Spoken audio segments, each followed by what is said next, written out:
Hi there guys, welcome back. This is Deepak Kumar, co-founder of Trader Achievers. So அந்த வீடியோவில் எதை பற்றி பார்க்க போகிறோம் பார்த்தீங்கன்னா, இன்றைக்கி செபி வந்து நிறைய புது புது விஷயங்களை வந்து ப்ரொப்போஸ் பண்ணியிருக்காங்க. மேஜராக பார்த்தீங்கன்னா இந்த மார்க்கெட் வைட் பொசிஷன் லிமிட்னு சொல்லுவாங்க, MWPL. இதுவும் பார்த்தீங்கன்னா நம்ம அடிக்கடி சொல்லுவோம்.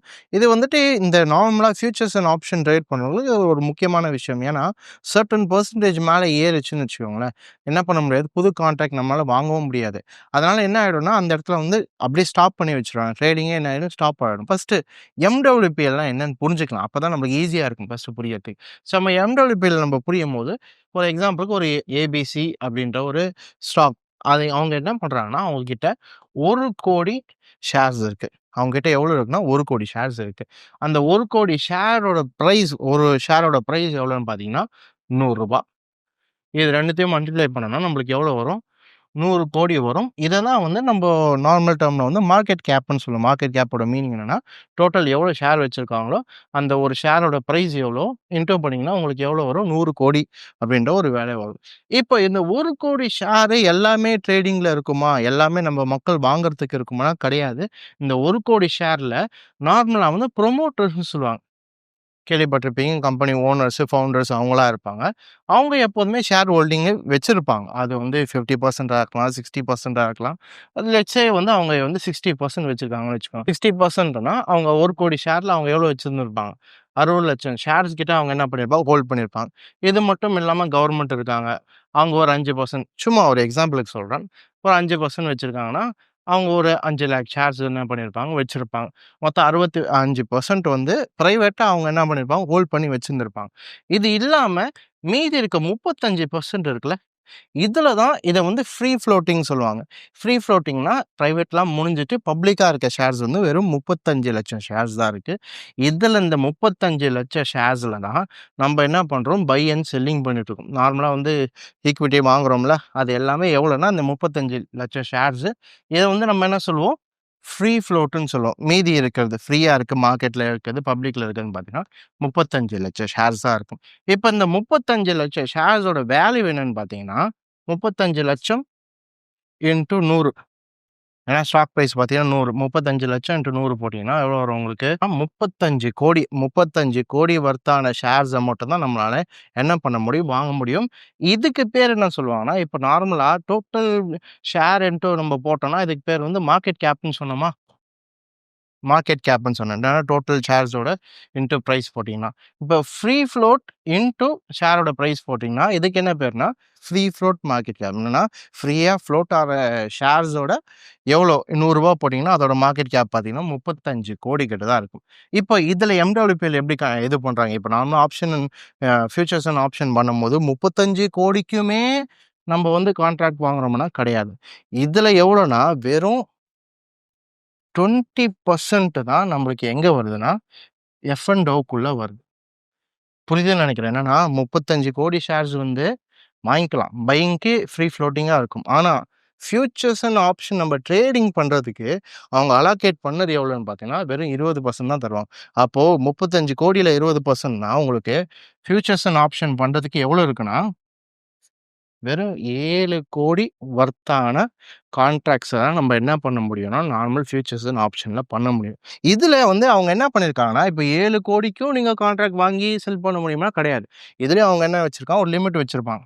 95% என்னன்னா 7 கோடியில் 95% வரைக்கும் தான். 95%னா 6,50 கோடி கிட்ட வரும். 6,50 கோடி தான், 7 கோடி தான் நம்ம ட்ரேட் பண்ணுறோம். அதுலேயும் 6,50 கோடி தான் லிமிட் வச்சுருக்காங்க. அந்த 95% மேலே போச்சுன்னா என்ன பண்ணுறாங்க, ட்ரேடிங் ஸ்டாப் பண்ணுறாங்க. ஏன்னா சிம்பிளாக புரிஞ்சுக்க வேண்டிய விஷயம், ஒரு ரூம் இருக்குன்னு வச்சுக்கோங்களேன், அது 100 பேர் வந்து அகாமடேட் பண்ணலாம், 100 பேர் வந்து இருக்கலாம்னு வச்சுக்கோங்களேன். இப்போ 100 பேரையும் அடைச்சா வந்து என்ன ஆகும்னா எல்லாருக்கும் மூச்சு அடைக்கிற மாதிரி இருக்கும். அதனால எல்லாருக்கும் ஃப்ரீயாக இருக்கணுன்றதுக்காக என்ன பண்ணுவாங்கன்னா 95 மெம்பர்ஸ் இருந்தால் ஓகே, எல்லாருக்கும் கம்ஃபர்டபுளாக இருக்கும் அப்படின்றதுக்காக 95 தான் போடுவாங்க. அதே மாதிரி கெப்பாசிட்டின்னு பார்க்கும்போது நம்ம என்ன பண்ணுறோம், 100% கான்ட்ராக்ட் பண்ணலாம். ஆனால் அவங்க என்ன கொடுத்துருக்காங்க, லிமிட் லிமிட் வந்து 95% தான் பண்ணணும். அதுக்கு மேலே போனால் என்ன ஆகுது, ட்ரேடிங் நடக்காது. புதிய கான்ட்ராக்ட் நம்மளால என்ன பண்ண முடியாது, வாங்க முடியாது. அதை யாராச்சும் க்ளோஸ் பண்ணால் மற்ற விஷயங்கள் வந்தால் மட்டும்தான் ட்ரேடிங் என்ன ஆகும்னா திருப்பி ரெஸ்யூம் ஆகும். இதுதான் எம்டபிள்யூபிஎல். நம்ம புரிஞ்சுக்க வேண்டிய எம்டபிள்யூபிஎல் என்னன்னா, இவ்வளோ விஷயத்தில் முடிஞ்சு கடைசியில் இது வருது. இந்த சின்ன ஒரு விஷயம் இதில் தான் நம்ம ஃபியூச்சர்ஸ்னு ஆப்ஷன் பண்ணிட்டு இருக்கோம். இதுதான் வந்து எம்டபிள்யூபிஎல்னு சொல்கிறாங்க. இப்போ நம்ம 7 கோடி வர்த்தான ஷேர்ஸ்ன்னு சொல்லும் போது, இந்த கான்ட்ராக்ட்ஸ்ன்னு சொல்லும் போது எல்லாமே அப்படியே பை பண்ண முடியுமான்னு கேட்டிங்கன்னா கிடையாது. ஒரு சிங்கிள் ட்ரேடருக்கு அவங்க எவ்வளோ அலோகேட் பண்ணியிருக்காங்கன்னா 5% டோட்டல் நம்மளால எவ்வளோ கான்ட்ராக்ட்ஸ் வாங்க முடியும் ஓப்பன் இன்ட்ரெஸ்ட்ல பார்த்தீங்கன்னா 5%. அப்போ 7 கோடியில் நம்மளால எவ்வளோ வாங்க முடியும்னா ஒரு 35 lakhs ஒர்த்தான கான்ட்ராக்ட் மட்டும்தான் ஒரு சிங்கிள் பர்சன்னால, சிங்கிள் ட்ரேடர்னால வாங்க முடியும். இதுவே நீங்கள் வந்து இன்ஸ்டிடியூஷன்ஸ் ஒரு புரோக்கர் மாதிரி எடுக்கிறீங்கன்னா அவங்க 50% வரைக்கும் போகலாம். 50%னா 1.05 crores வரைக்கும் அவங்களால என்ன பண்ண முடியும்னா கான்ட்ராக்ட்ஸ் ஒர்த்தான கான்ட்ராக்ட்ஸ் என்ன பண்ண முடியும், வாங்க முடியும். இது வந்து எம்டபிள்யூபிஎலுக்கு 35 lakhsன்னு சொல்லலாம். இது வந்து நம்ம சின்ன அமௌண்ட்டில் பார்க்கறதுனால 35 lakhs இருக்குது. ஏன்னா மார்க்கெட் கேப்லாம் 3 லட்சம் கோடிலாம் இருக்கும் பெரிய பெரிய இது. அப்போ 35 lakhsன்ற சின்னதாக இருக்கும். இதுவும் 5% மட்டும் இல்லாமல் 500 கோடி மேக்ஸிமம் ஒன்று 5% வரைக்கும் வாங்கலாம். அப்படி ரேட் கம்மியாக இருந்துச்சுன்னா மேக்ஸிமம் ஒரு சிங்கிள் பர்சன் வந்து 500 கோடி வரைக்கும் கான்ட்ராக்ட்ஸ் வாங்க முடியும் ஒரு இதில்.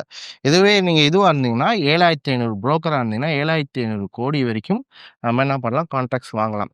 சரி, இது வந்து பார்த்தீங்கன்னா ஸ்டாக்குக்கு இந்த மாதிரி ரூல்ஸ் எல்லாமே இருக்குது. இப்போது நம்ம இண்டெக்ஸ்க்கு போனோம்னா இண்டெக்ஸ்க்கு வந்து அண்டர்லைங் அசட் ஒரு ஸ்டாக் அப்படின்றது கிடையாது. ஏன்னா இண்டெக்ஸ் வந்து ஒரு 10-15 ஸ்டாக், இப்போ நிஃப்டி 50 எடுத்திங்கன்னா ஒரு 50 ஸ்டாக் சேர்ந்து வரதுனால அதுக்கு அண்டர்லைங் இதுலேருந்து நம்ம என்ன பண்ண முடியாது, எம்டபிள்யூபிஎல் வந்து டிரைவ் பண்ண முடியாது. அதனால் அதில் என்ன ஆச்சுன்னா நிறைய மேனிப்புலேஷன் நடந்துச்சு. இப்போ என்ன பண்ணுவாங்கன்னா இண்டெக்ஸை மானிட்டர் பண்ணாங்க. எப்போ பண்ணாங்கன்னா 3:30 மணிக்கு க்ளோசிங் அப்போ பண்ணுவாங்க. யார் யார் வந்து எவ்வளோ வச்சுருக்காங்க அப்படின்ற மாதிரி, கான்ட்ராக்ட்ஸ் வச்சுருக்காங்க அப்படின்ற மாதிரி என்ன பண்ணுவாங்கன்னா செக் பண்ணிட்டு இருந்தாங்க. இப்போ நார்மலாக அதில் என்ன பண்ணுவாங்கன்னா மக்கள் லூப் ஹோல் கண்டுபிடிச்சாங்க. என்னன்னா 3:30 மணிக்கு தானே செக் பண்ணுறாங்க, அப்போ நடுவில் என்ன பண்ணிக்கோ, ட்ரேட் பண்ணிவிட்டு 3:30 மணிக்கு முன்னாடி க்ளோஸ் பண்ண, அப்போ எதுவுமே நடக்காத மாதிரி இருக்கும் அப்படின்ற மாதிரி நிறைய பேர் பண்ணிட்டு இருந்தாங்க. இப்போ எக்ஸ்பைரிலாம் எடுத்திங்கன்னா என்ன பண்ணுவாங்கன்னா கான்ட்ராக்ட் வந்து உங்களுக்கு ஆப்ஷன்லாம் போனீங்கன்னா பயங்கர கம்மியாக இருக்கும் ப்ரீமியம். அப்போ வந்து பெரிய லாட்டாக அடிக்கிறது, நல்லா ப்ராஃபிட் பண்ணுறது, க்ளோஸ் பண்ணுறது, வெளில வருது. அப்போ என்ன ஆகுதுன்னா 3:30 மணிக்கு முன்னாடியே க்ளோஸ் பண்ணதுனால அவங்க எதுவுமே பண்ணாத மாதிரி ஆகிடுது. அதனால் என்ன சொல்லியிருக்காங்க, ஃபஸ்ட்டு வந்துட்டு 4 வாட்டி செக் பண்ணணும்னு சொல்லியிருக்காங்க. வெறும் 3:30 மணி கிடையாது, ட்ரேடிங் நடக்கும்போது 4 வாட்டி செக் பண்ணணும்னு சொல்லியிருக்காங்க. இது மட்டும் கிடையாமல் இன்னொரு விஷயம் கொண்டு வந்திருக்காங்க. என்னன்னா டெல்டா ஈக்குவலன்ட் ஓப்பன் இன்ட்ரெஸ்ட். அதை வச்சு நம்ம என்ன பண்ணலாம், உண்மையான ரிஸ்க் எப்படி இது பண்ணலாம், நம்ம கண்டுபிடிக்கலாம் அப்படின்ற சொல்லியிருக்காங்க. அது எப்படி ஒர்க் ஆகுது நான் இப்போ காமிக்கிறேன். ஸோ இப்போ நம்ம டெல்டா ஈக்குவலன்ட் ஓப்பன் இன்ட்ரெஸ்ட் அப்படின்னு பார்க்கும்போது இப்போ சும்மா ஒரு எக்ஸாம்பிள் முன்னாடி எப்படி இருந்துச்சுன்னா ஃபியூச்சர்ஸில் நீங்கள் என்ன பண்ணுறீங்க, பை பண்ணுறீங்கன்னா ஈக்குவலன்ட் டு ஒரு லாட் வாங்குற மாதிரி இருக்கும். ஃபியூச்சர்ஸில் வந்து செல் பண்ணுறீங்கன்னா -1ல் கன்சிடர் ஆகும். ஆப்ஷனில் வந்து நீங்கள் பை பண்ணீங்க, கால் ஆப்ஷன் பை பண்ணாலும் சரி, புட் ஆப்ஷன் பை பண்ணாலும் சரி, ரெண்டுமே பை தான். புட்டும் பை தான்.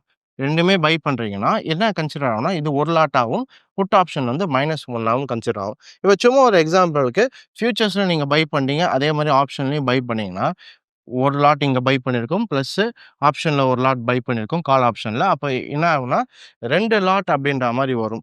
ஆனால் நீங்கள் இந்த இடத்துல பார்த்தீங்கன்னா ஒரு விஷயம் பார்க்கணும், ஃபியூச்சர்ஸ் அளவுக்கு கால் ஆப்ஷனில் ரிஸ்க் இருக்கான்னு கேட்டிங்கன்னா கிடையாது. ஏன்னா ஃபியூச்சர்ஸில் வந்து அன்லிமிட்டட் ரிஸ்க், மார்க்கெட் கீழே வர உங்களுக்கு ரிஸ்க் அதிகமாகிட்டே இருக்கும். ஆனால் இந்த இடத்துல கால் ஆப்ஷன் வந்து குறிப்பிட்ட அந்த ப்ரீமியம்க்கு மேலே என்ன ஆகாது, லாஸ் ஆகிறதுக்கான சான்சஸ் கிடையாது. அப்போ உண்மையான ரிஸ்க்கை வச்சு இந்த ஓஏ வந்து இது பண்ணாங்கன்னா கிடையாது. அதனால் என்ன சொல்லியிருக்காங்க, டெல்டா ஈக்குவலன்ட் ஓஏ அதை வச்சு எப்படி கால்குலேட் பண்ணலாம் அப்படின்ற ஒரு விஷயம் சொல்லியிருக்காங்க. எப்படி கால்குலேட் பண்ண போகிறாங்கன்னா, இப்போ நம்ம ஆப்ஷனில் வந்து கால் பை பண்ணாலும் சரி, புட் பை பண்ணாலும் சரி, எல்லாமே ஒன்றா கன்சிடர் பண்ண ரிஸ்க் லெவலை வச்சு பண்ணலாம். ஏன்னா இப்போது இந்த மணின்னு ஒரு விஷயம் நீங்கள் கேள்விப்பட்டிருப்பீங்க. அப்புறமா வந்து அட் த மணி தெரியும், அவுட் ஆஃப் தி மணி தெரியும். எந்த மணி எப்போதுமே ப்ரீமியம் அதிகமாக இருக்கும், ஏன்னா உள்ளே இருக்குது. அட் த மணி பார்த்தீங்கன்னா மிடில் இருக்கும், ப்ரீமியம் கொஞ்சம் கம்மியாக இருக்கும். அவுட் ஆஃப் தி மணி வந்து ரொம்ப கம்மியாக இருக்கும். அதனால் அதில் ரிஸ்க் ரொம்ப கம்மி. அப்போ ரிஸ்க் இதில் அதிகமாக இருக்கிறதுனால இதை 1ஆகவும், ரிஸ்க் கம்மியாக இருக்கிறதுனால 0ஆகவும் வச்சுக்கலாம். 1 to 0 அப்படின்னு வச்சுக்கலாம். ஏடிஎம்மே இப்போ நம்ம ஒரு அசம்ஷன் வந்து 0.5ன்னு வச்சுக்கலாம். என்னன்னா ஒரு கான்ட்ராக்டாக கன்சிடர் பண்ணாதீங்க, அது ரிஸ்க்குக்கு ஏற்ற மாதிரி ஆப்ஷனில் வந்து ரிஸ்க்குக்கு ஏற்ற மாதிரி என்ன பண்ணிக்கோங்க, கன்சிடர் பண்ணிக்கோங்க. அப்போ இதே விஷயத்தை இந்த இடத்துல பார்க்கலாம். இப்போ நீங்கள் ஏடிஎம் வச்சுருக்கீங்க, அட் த மணியில் வந்து கால் ஆப்ஷன் வச்சுருக்கீங்கன்னா எவ்வளோ வரும்னா 0.5. முன்னாடி வந்து 1ஆ கன்சிடர் பண்ண இடத்துல இப்போ எவ்வளோ கன்சிடர் பண்ணுறாங்க, 0.5ஆ கன்சிடர் பண்ணுவாங்க. புட் ஆப்ஷன் வச்சிங்கன்னா 0.5. இப்போ சும்மா ஒரு எக்ஸாம்பிளுக்கு ஃபியூச்சர்ஸ்ல பை பண்ணிட்டீங்க. அதை ஹெட்ஜ் பண்றதுக்காக புட்ல என்ன பண்ணிட்டீங்கன்னா, நீங்க வந்து ஒரு செல் பண்ணி வச்சிருக்கீங்கன்னு வச்சுக்கோங்களேன். ஃபியூச்சர்ஸ் பை பண்ணதுக்கு +1 கான்ட்ராக்ட். அதுவே வந்து புட் ஆப்ஷன் செல் பண்ணதுக்கு -0.5. அப்போ உங்ககிட்ட இருக்க கான்ட்ராக்ட்ன்னு பார்க்கும்போது எவ்வளோ இருக்குன்னா 0.5 தான். ஏன்னா ரிஸ்க் கிடையாது. ஏன்னா ஃபியூச்சர்ஸ் மேலே போனாலும் ப்ராஃபிட் வரும்போது, கீழே புட் ஆப்ஷன் கீழே வந்தாலும் ப்ராஃபிட் வரும்போது, ரிஸ்க் இருக்குன்றது ரொம்ப கம்மி. அப்போ ரிஸ்க்ன்றது பார்த்தீங்கன்னா 0. ரிஸ்க் லெவலுக்கு ஏற்ற மாதிரி என்ன பண்ண போறாங்க, இது பண்ண போறாங்க. இதனால என்ன ஒரு ப்ளஸ்னா, இன்னும் நிறைய கான்ட்ராக்ட்ஸ் வாங்குறதுக்கான சான்சஸ் இருக்கு. ஏன்னா முன்னாடி 2 இருந்த இடத்துல 0.5 ஆயிடுச்சு அப்போ. அப்போ ஃபியூச்சர்ஸ்ல நம்ம என்ன பண்ணலாம், இன்னொரு கான்ட்ராக்ட் வாங்கி, அதே மாரி என்ன பண்ணலாம், ஹெட்ஜ் பண்ணலாம். அப்படி பண்ணீங்கன்னா கூட திருப்பி 0.5 தான் வரும். அப்போ நீங்க 2 லாட் வாங்குனா கூட, உங்களுக்கு மொத்தம் 4 லாட் வர வேண்டிய இடத்துல இப்போ எவ்வளோ வருது? ஒரே ஒரு லாட் வாங்குன கணக்கு தான் வருது. இதனால ரிஸ்க்குக்கு ஏத்தா மாரி வருது. அப்ப என்ன ஆகுது, நம்ம எக்ஸ்ட்ரா கான்ட்ராக்ட் வந்து வாங்குறதுக்கான சான்சஸ் அதிகமாகுது. இது வந்து ஒரு யூஸ்ஃபுல்லான விஷயம் தான். ஏன்னா மார்க்கெட்ல வந்து நெறைய ட்ரேடர்ஸ் வரதுக்கான ஒரு நல்ல யூஸ்ஃபுல்லான விஷயம். அதே மாரி அவங்க இதுவும் கம்மி பண்ண மார்ஜின் நம்பர்ஸா கம்மி பண்ணாலும் இன்னும் யூஸ்ஃபுல்லா இருக்கும். ஆனா இது ஒரு நல்ல ஒரு விஷயம். ஏன்னா ரிஸ்க்க வச்சு கான்ட்ராக்ட்ஸ வந்து பார்க்குறது ஒரு ரொம்ப யூஸ்ஃபுல்லான விஷயம். இது ஃபர்ஸ்ட்டு கொண்டு வந்தாங்க.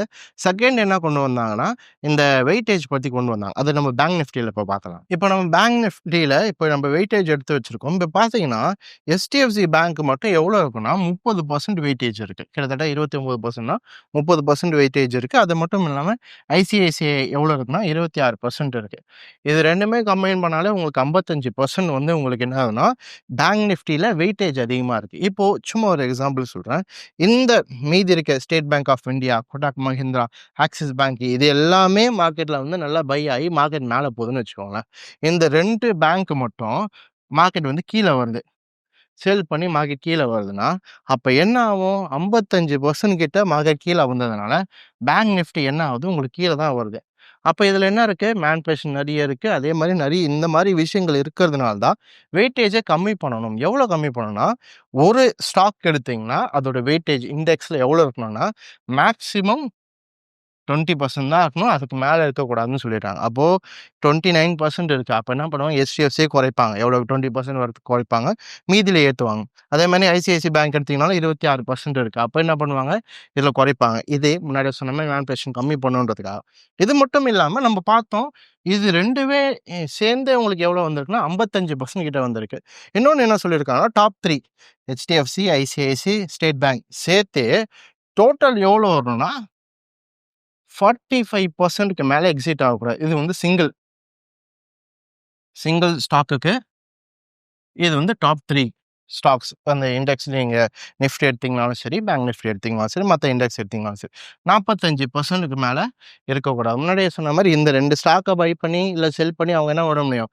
பேங்க் நிஃப்டி பிரைஸ குறைக்க முடியும். இதனால இந்த மேனிபுலேஷன்லாம் கம்மி பண்ணணுன்றதுக்காக தான் இந்த விஷயங்கள்லாம் அவங்க என்ன பண்ணியிருக்காங்க, இதையும் கொண்டு வந்திருக்காங்க வெயிட்டேஜ்ல. இது மட்டும் இல்லாம, இப்ப வந்து நீங்க பேங்க் நிஃப்டில எடுத்தீங்கன்னா, டோட்டல் இதுல எவ்வளோ ஸ்டாக்ஸ் இருக்குன்னு பார்த்தீங்கன்னா, 12 ஸ்டாக்ஸ் தான் இருக்கு. என்ன சொல்லியிருக்காங்கன்னா, 12 ஸ்டாக்ஸ் பத்தாது. இதுல என்ன பண்ணுங்க, ஒரு இண்டெக்ஸ்னா 14 ஸ்டாக்ஸ் இருக்கணும் அப்படின்ற மாரி சொல்லிட்டாங்க. அப்போ பேங்க் நிஃப்டில இந்த இல்லாம இந்த 10 ஸ்டாக் இல்லாம 2 இருக்கு. அது இல்லாம இன்னும் ஒரு 2 ஸ்டாக் ஆட் பண்ற மாரி இருக்கும். ஆட் பண்ணாங்கன்னா, இந்த HDFCயும் சரி, ICICI பேங்க்கும் சரி, எல்லாத்தோட வெயிட்டேஜும் கம்மி ஆகறதுக்கான சான்சஸ் இருக்கு. ஏன்னா ஏற்கனவே 20%க்கே கம்மி பண்ணணும். அது இல்லாம டாப் 3க்கு பார்த்தீங்கன்னா, அதுவும் அதிகமா இருக்கு. அதனால அதையும் கம்மி பண்ணணும். இது மட்டும் இல்லாம இன்னும் 2 ஆட் பண்றதுனால, உங்களுக்கு கண்டிப்பா இதோட வெயிட்டேஜ் எல்லாமே என்ன ஆகும், HDFC பேங்க்கும், ICICI பேங்க்கும் கொஞ்சம் வெயிட்டேஜ் குறையும். இதனால HDFC பேங்க்கு ஒரு பாதிப்பு இருக்கான்னு கேட்டீங்கன்னா, கண்டிப்பா இருக்க தான் செய்யும். ஏன்னா, நீங்க நார்மலா பார்த்தீங்கன்னா, ஒரு வெயிட்டேஜ் குறைக்கும்போது செல்லிங் பிரஷர்ன்றது இருக்க தான் செய்யும். ஆனா, அது எப்போதுமே நிலைக்குமா அப்படின்றதுலாம் கிடையாது. ஏன்னா, மார்க்கெட் வந்துட்டு அது இந்த வெயிட்டேஜ வச்சு ரியாக்ட் பண்ணாது. மார்க்கெட் ஸ்டாக் எப்படி இருக்கு? நல்லா இருக்கா? அதோட மார்க்கெட் கேப் எப்படி இருக்கு? நல்லா ஃபினான்ஷியலா ஸ்ட்ராங்கா இருக்காங்களா? இந்த விஷயங்கள் பார்த்து தான் என்ன பண்ணுவாங்கன்னா, ரியாக்ட் பண்ணுவாங்க. அதனால வொரி பண்ணிக்கணும் அவசியம் கிடையாது. HDFC பேங்க்ல ஒரு நாள் செல்லிங் பிரஷர் இருக்கலாம். பெருசா இல்ல. இன்னொன்னு புரிஞ்சுக்க வேண்டிய விஷயம்னா, இத வந்து ப்ரொப்போஸ் தான் பண்ணியிருக்காங்க. இத இம்போஸும் பண்ணலாம். இல்ல அப்படியே ரிஜெக்ட் பண்றதுக்கான சான்சஸும் இருக்கு. அதனால அவங்க மெயினா ப்ரொப்போஸ் பண்ண 2 விஷயங்கள் நம்ம பார்த்தா MWPL அதே மாரி இண்டெக்ஸ்க்கு ஒண்ணு கொண்டு வரணும். அது இண்டெக்ஸ்க்கு மட்டும் கிடையாது. ஸ்டாக் டெரிவேட்டிவ்ஸ்க்கும் வரும். Delta equivalent OA. அது ஸ்டாக் டெரிவேட்டிவ்ஸ்க்கும் வரப்போது. அதே மாரி இதுவும் பண்ணியிருக்காங்க. பார்க்கலாம் இதெல்லாம் எது வருதா? ரொம்ப பேனிக் ஆகணும்னு அவசியம் கிடையாது. HDFCல ஸ்டாக் வச்சிருக்கீங்கன்னா, அப்படியே ஷார்ட் செல்லிங் பண்ணிட்டு போகணும்னு அவசியம் கிடையாது. செல்லிங் பிரஷர் இருந்தாலும் அதுக்கான வெயிட் பண்ணலாம். ஒண்ணும் ப்ராப்ளம் கிடையாது. எனக்கு தெரிஞ்சு இந்த வீடியோ புரிஞ்சிருக்கும்னு நினைக்கிறேன். அதே மாரி யூஸ்ஃபுல்லா இருந்திருக்கும்னு நினைக்கிறேன். இதே மாரி நான் அடுத்த வீடியோ சந்திக்கிறேன். Until then take care. பாய்.